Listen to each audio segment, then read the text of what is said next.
使えないです。コンビニに行かないといけない。今どんな感じなの？上は見たいですね。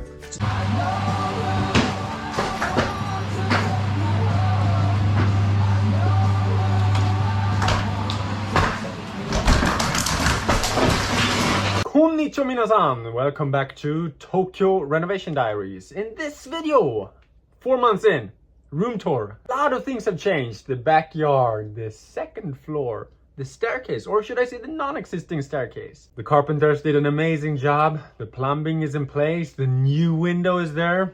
That and a lot more in this room tour. 4 months into renovating my 86-year-old house in central Tokyo. Let's go.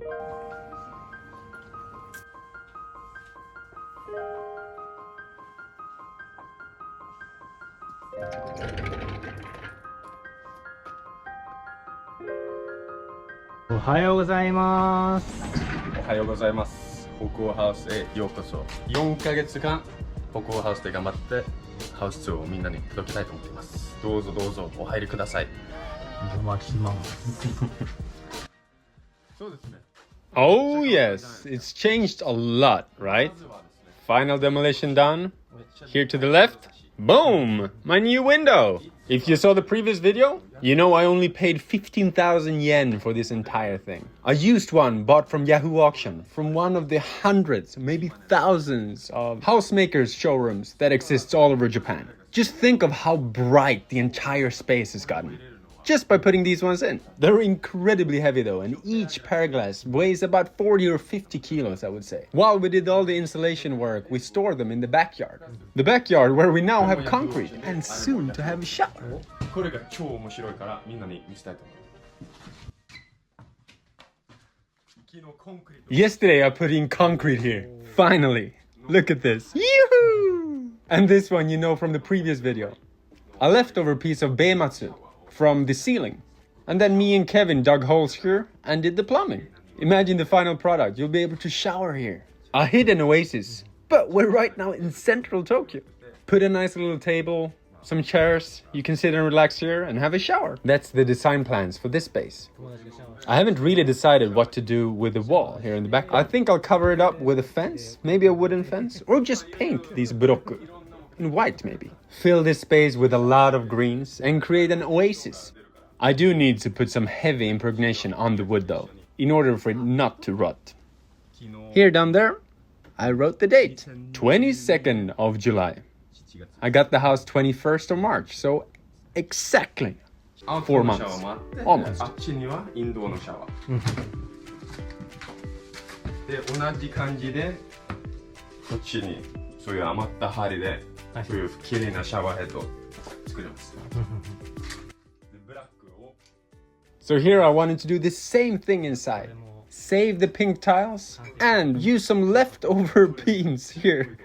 Another beimatsu. Instead of throwing it away, use it here in the shower. Together with a faucet that I ordered from Japanese Rakuten. A great way to source materials if you're not using Yahoo Auction or your local plumber or lumber. In the end, I scrapped this idea, but this was what I was working on for a few hours. The wood that was left over wasn't really that nice, and that was why I scrapped it in the end.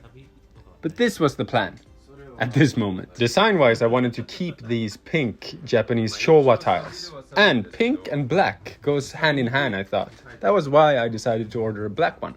A black faucet.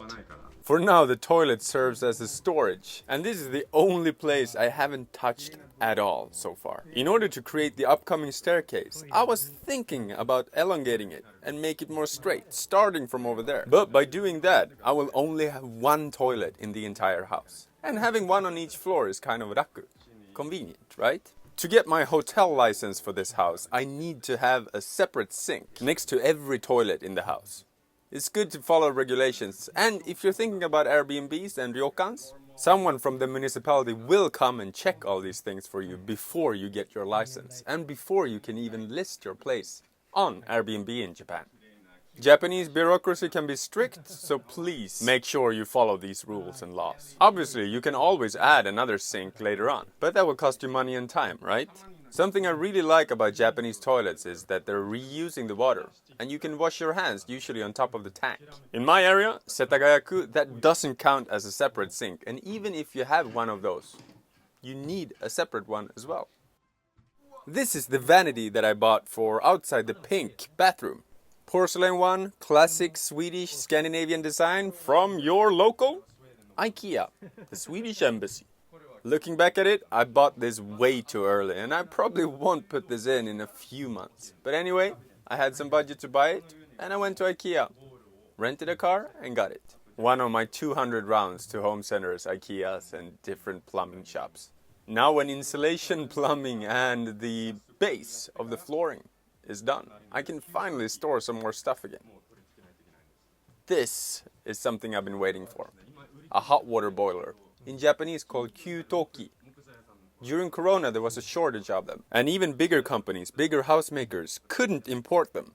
And sometimes it took up to half a year to get one of them. Who saved me this time? My local lumber.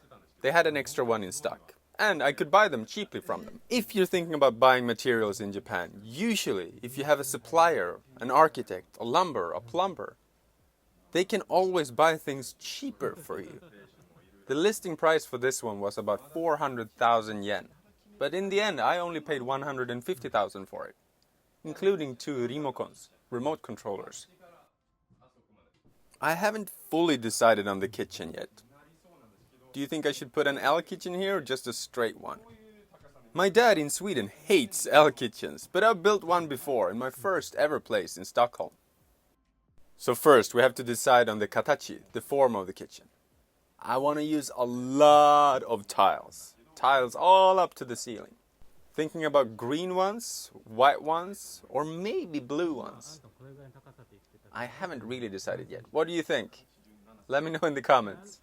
I do believe this room is a bit dark still, and to earthquake-proof the house I needed to take away one of the windows in the wall you see in the back, for earthquake safety. And it made the place a little bit darker. All the windows right now, they're not see-through. Kind of like a bathroom window in Europe or America. Maybe I need to change that in order to let in more light. I'm thinking about putting the dishwasher there, the washing machine here, then maybe the sink in the middle here, and then to the left more storage.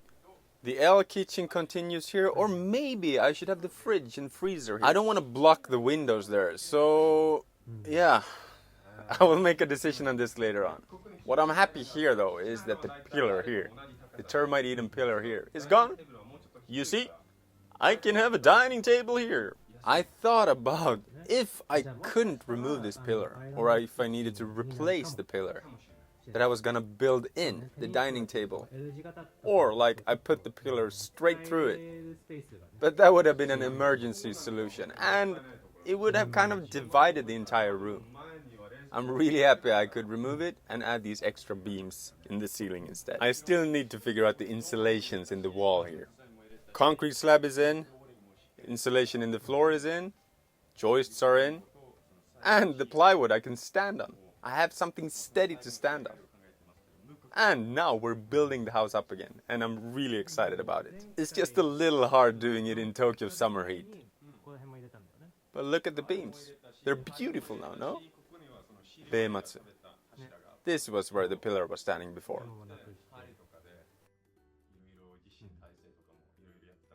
We've finally realized how we're gonna do the staircase as well. We're gonna go from the left up here to the right, and not the other way around. If you have any questions about the future staircase, please let me know in the comments. I've got a lot of questions so far, and I want to make a great video for you guys regarding this. Now, let's take a look at the second floor. I'll build this staircase together with Kazuki, one of the carpenters, who helped me with the earthquake proofing. I'm really excited to show you this. Ta-dam! This used to be all flooring. You remember? And I haven't really done much on the second floor, to be honest. I'm using this as storage, and it's way more heavy than it looks. I had to carry it up and down, up and down, up and down. The first floor will be as Scandinavian as possible. And then the second floor here, I'll keep all of these beautiful Japanese details, as you see. Obviously, I need to change all the tatamis, I need to paint, and I need to straighten up the floors, because it's tilting a lot. It's an old house, it needs maintenance, but it has history, and I want to keep all these beautiful details. Like these kiri no tansu, the Pavlovnia chests, and they even smell great, despite being about 100 years old.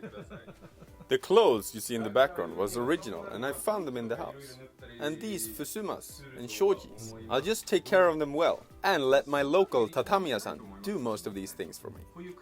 Some of the things I can do, but building community and let the pros handle these things for you is sometimes worth more in the long run. I love bringing my local tatami guy here. He's always very happy that someone is still using tatamis. Obviously it's his business, but it's mostly fancy ryokans and hotels nowadays who are using tatamis. And not so much in private houses anymore. About 10% of the work will happen on the second floor and 90% on the first floor. And I think we're about 40-50% there so far. These structures are about 180 centimeters tall. I'm 187, but I'm planning on keeping them. These are traditional, and even though I could do something about it and remove these walls completely, I see it as a feature and want to keep them as is. This is how the house looks after 4 months. From now on, you're gonna see a lot of changes very fast. Stay tuned, because this is Tokyo Renovation Diaries. How I renovated an Akia, a Japanese abandoned house, 86-year-old, into a Scandinavian, Japanese designed house. Puss puss!